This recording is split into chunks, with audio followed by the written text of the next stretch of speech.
네, 안녕하세요. 10월 14일 월요일 출애굽기 15장 11절부터 21절까지의 말씀을 본문으로 하나님의 권능의 오른손이 인도하신다 라는 제목의 큐티 시작하도록 하겠습니다.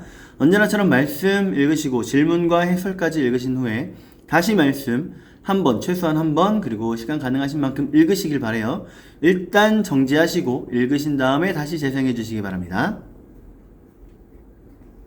네, 말씀 다 읽으셨으면 우리 함께 말씀 보도록 하겠습니다. 이제 홍해는 건넜고요. 오늘 본문의 이 말씀에서는 홍해를 건넌 이스라엘 백성들의 감사가 잔뜩 담겨있는 내용이에요. 미리암이 속옷치면서 노래도 하고 이런 장면이 나오죠. 얼마나 감사를 하냐면 우리 13절, 17절, 13절 말씀 한번 볼까요?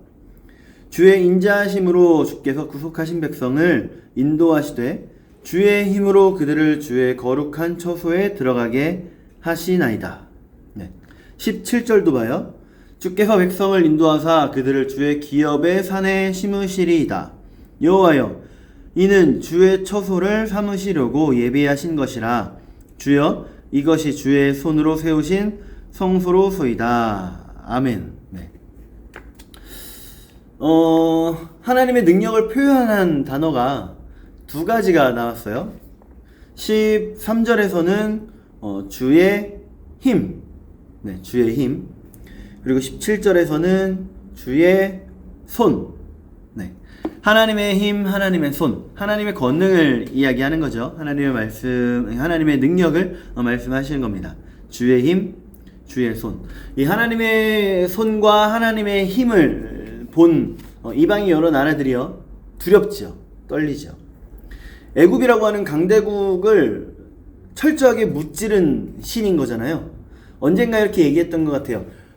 고대의 전쟁은 신 대 신의 전쟁으로 여겨졌다. 그죠?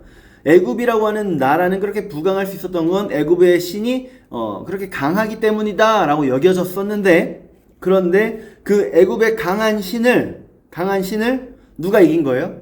여호와 하나님이 이기신 거예요. 히브리 민족의 신이라고 여겨졌던 그 여호와 하나님, 이름도 잘 몰랐던 그 여호와 하나님이 애굽의 그 모든 신들을 다 무찌르신 거예요.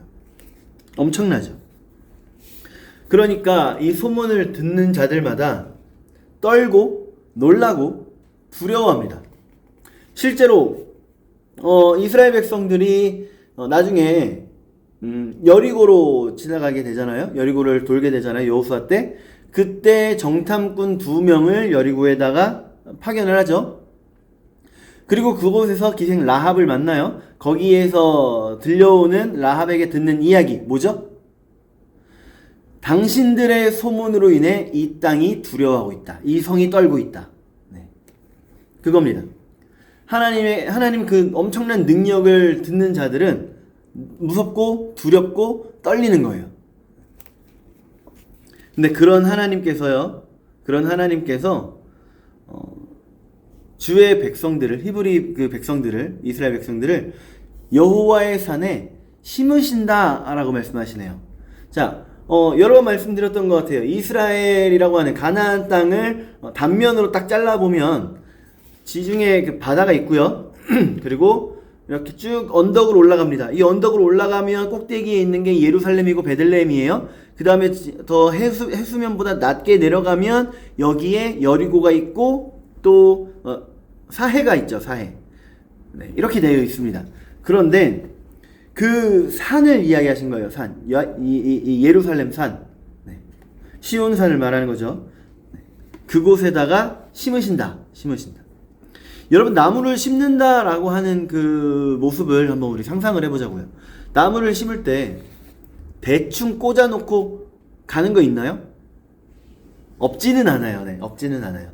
뭐 개나리라든가 뭐 그런 잡초 종류나 아니면 야생에서 잘 살아남는 그런 것들은 푹푹 꽂아놓으면 알아서 살아요. 근데 여기에서 말하는 이스라엘 백성들을 심으셨다라는 건 하나님께서 이스라엘 백성들을 포도나무처럼 여기셨기 때문에 포도나무를 심는 것처럼 소중히 여기셨다라는 의미가 되는 겁니다.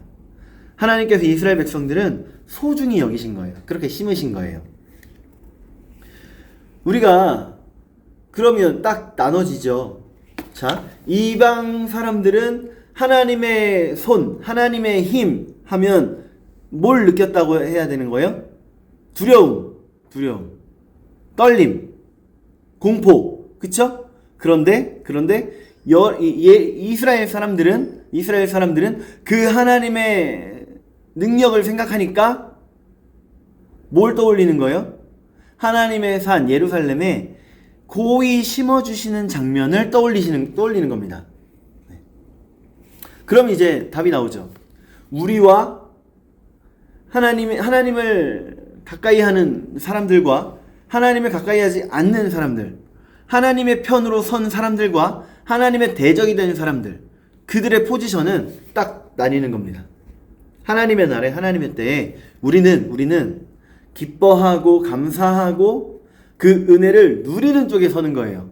그런데 하나님의 편에 서지 않는 자들, 마치 마태복음 25장의 양과 염소의 비유를 떠올리게 하죠.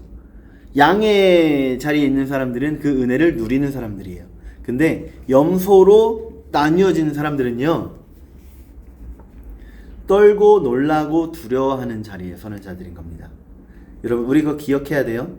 우리의 포지션은 떨고 놀라고 두려워하는 포지션이 아니에요. 우리는 기뻐하고 감사하고 그 은혜를 누리는 포지션입니다. 그러니까 우리 오늘 하루를 또 살아갈 때에도요, 그 하나님의 권능의 손이, 그 힘이 우리를 도우신다, 붙들어 주신다. 그 믿음으로 담대하게 하루하루 또 살아가는 우리가 되기를 축복합니다. 좋은 하루 되세요.